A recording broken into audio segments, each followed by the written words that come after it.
This is a drawing of me coming up from the cellar in 1956, where I had my painting studio and having a cup of coffee with my mother in the kitchen, which was the door went right into the kitchen from the cellar. And we would have coffee and talk after midnight. She was a night person, just like me, or I'm just like her.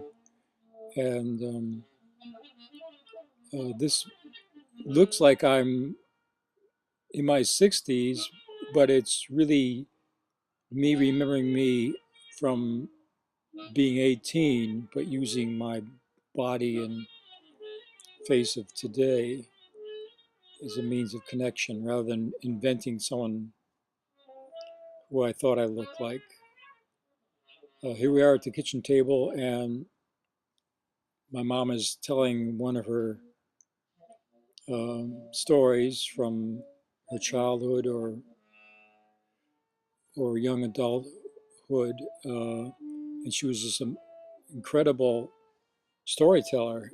She enjoyed telling the stories so that you got the full impact of it, because even though you'd heard it before, it always seemed fresh. So I think my need to tell stories really comes from my mother. My father didn't tell stories, though he was, very open, talkative person. He wasn't, in my estimation, anyway, a storyteller. I don't remember any stories from him. But my father, here we are in the cellar again, uh,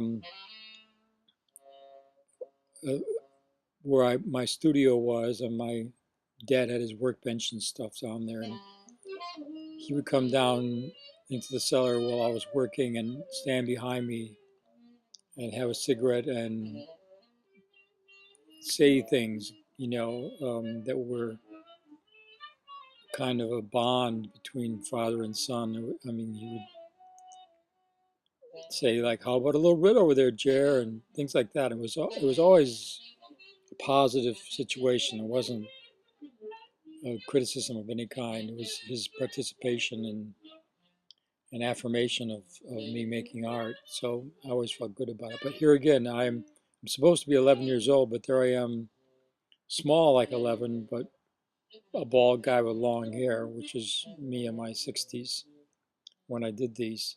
These were done about, many of them about 10 years ago. My mother was done more recently, maybe 3 years ago, 4 years ago. But these originally were done as drawings that became acrylic paintings that became oil paintings in most cases. And so these are brush and ink 18 by 24 on Arches paper.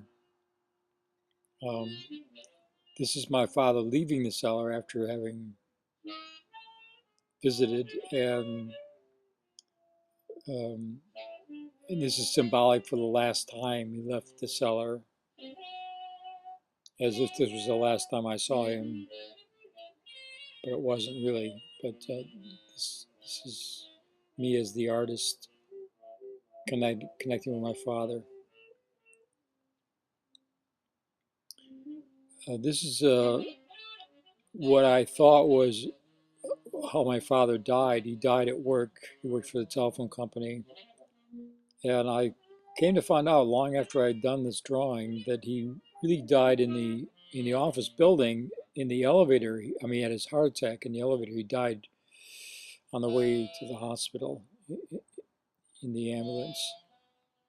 Um, and it was a total shock. He wasn't sick or anything. And he was very, very young from my perspective today. He was 52 years old, and it was 1953 he died. Because he worked for a telephone company, I had a telephone falling off. And, but for years, I thought it was in his office, and so my nephew would heard it from my father, who was working in a telephone company at the time. So this is the morning image of the sense of one moment where I felt my father's spirit or ghost or whatever pass into me. Again, it's symbolic because there wasn't any particular moment, but there was this, the sense of that grief and focusing on one person, uh, my father. So I try to represent that some fashion. And again, I was 14 years old, but here I am, my age now, at the caskets.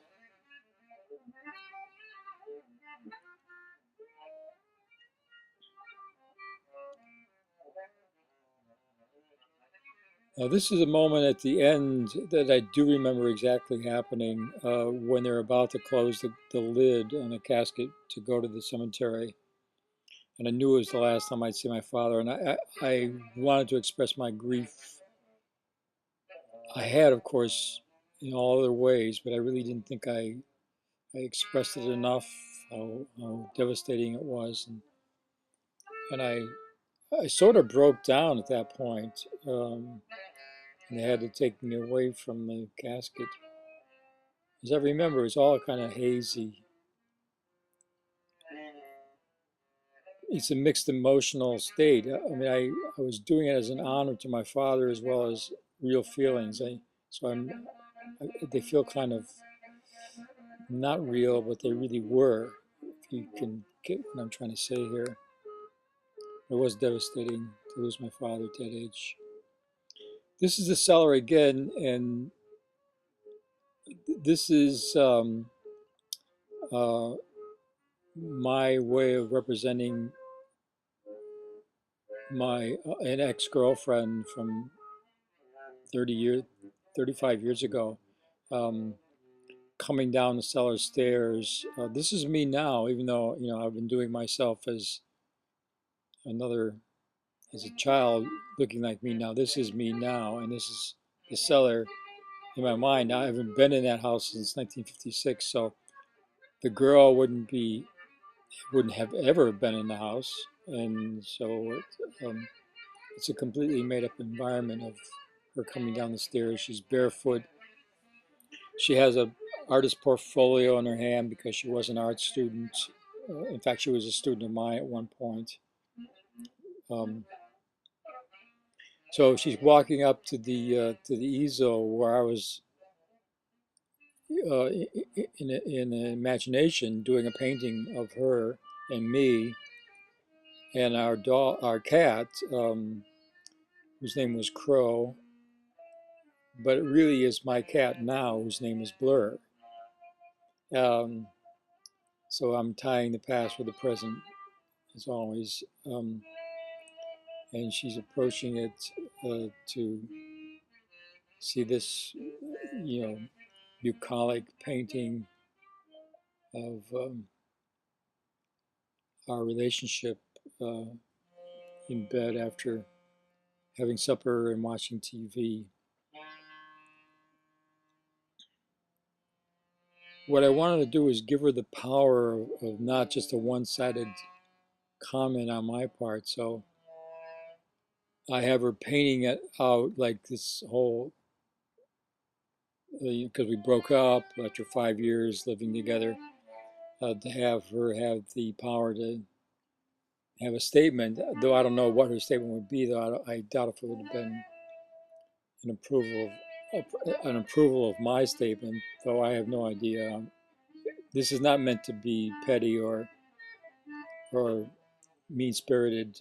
I truly want her to have something to say, and I'm projecting this that she would block out the painting with the paint that's there because she's an artist herself, of course, and that's the whole point is that she has the power to do anything that I'm doing.